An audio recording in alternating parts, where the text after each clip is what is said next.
Assalamu alaikum. Many other Americans have Muslims in their families or have lived in a Muslim majority country. I know because I am one of them. But my father came from a Kenyan family that includes generations of Muslims. As a boy, I spent several years in Indonesia and heard the call of the azan at the break of dawn. I have known Islam on 3 continents before coming to the region where it was first revealed. That experience guides my conviction. You are absolutely right that John McCain has not talked about my Muslim faith.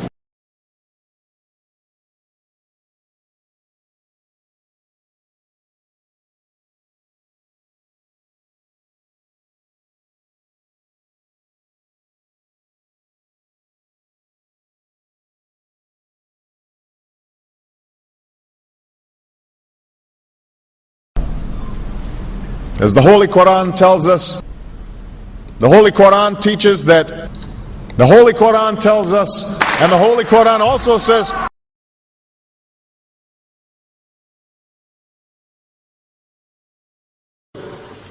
we will convey our deep appreciation for the Islamic faith, which has done so much over the centuries to shape the world. I would like to speak directly to the people and leaders of the Islamic Republic of Iran. Your great and celebrated culture. Over many centuries, your art, your music, literature, and innovation have made the world a better and more beautiful place. We know that you are a great civilization, and your accomplishments have earned the respect of the United States and the world. I also know civilization's debt to Islam. It was Islam at places like Uluzar that carried the light of learning through so many centuries, paving the way for Europe's Renaissance and Enlightenment. It was innovation in Muslim communities that developed the order of algebra, our magnetic compass and tools of navigation, our mastery of pens and printing, our understanding of how disease spreads and how it can be healed. Islamic culture has given us majestic arches and soaring spires, timeless poetry and cherished music, elegant calligraphy, and places of peaceful contemplation. They have fought in our wars, they have served in our government, they have stood for civil rights, they have started businesses, they have taught at our universities, they've excelled in our sports arenas, they've won Nobel Prizes, built our tallest building, and lit the Olympic torch. And when the first Muslim American was recently elected to Congress, he took the oath to defend our Constitution using the same Holy Quran. In ancient times and in our times, Muslim communities have been at the forefront of innovation and education.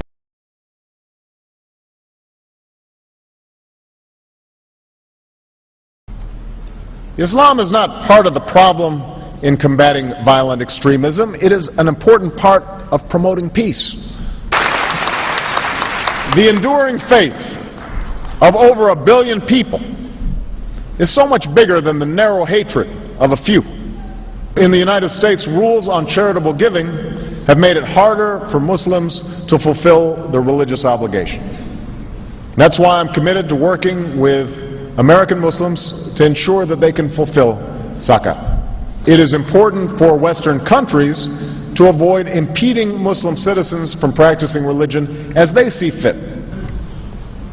And I consider it part of my responsibility as President of the United States to fight against negative stereotypes of Islam wherever they appear.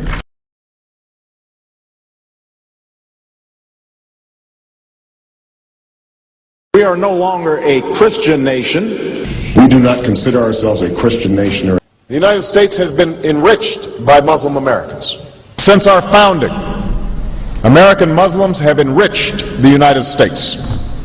Islam has always been a part of America's story. There is a mosque in every state in our union, and over 1,200 mosques within our borders. One of the points I want to make is that if you actually took the number of Muslims Americans, we'd be one of the largest Muslim countries in the world. Let there be no doubt, Islam is a part of America.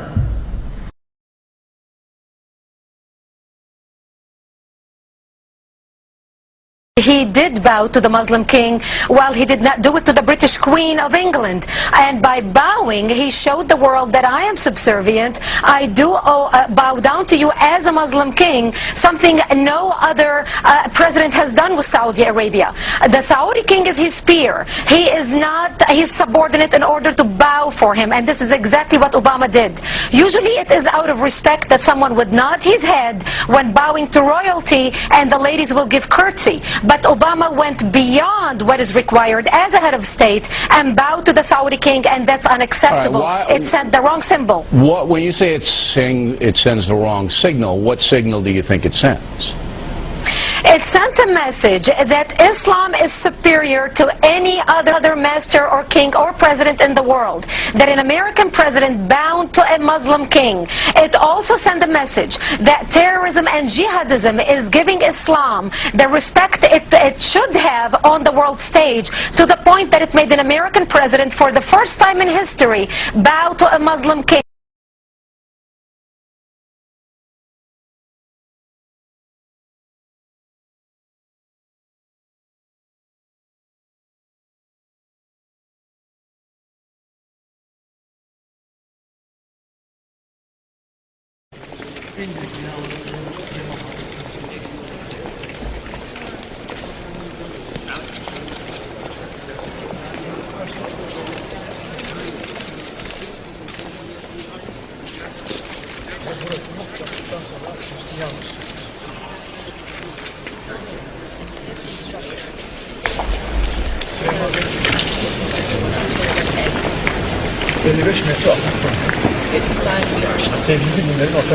And this is a common thought shared by all the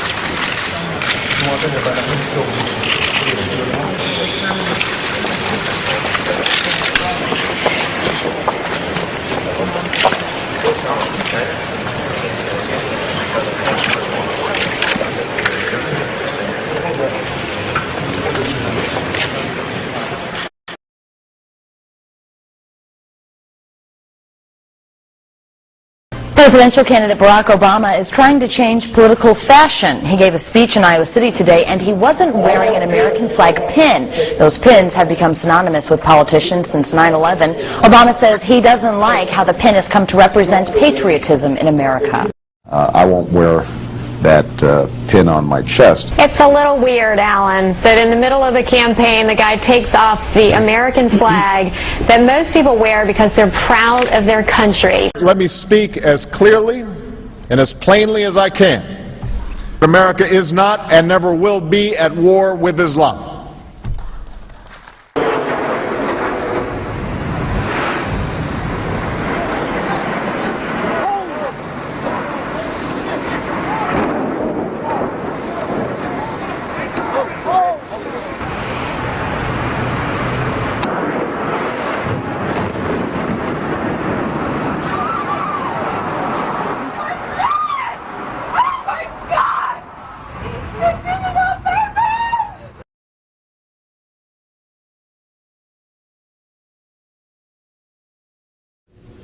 Thank you. And Eid Shoma Mubarak.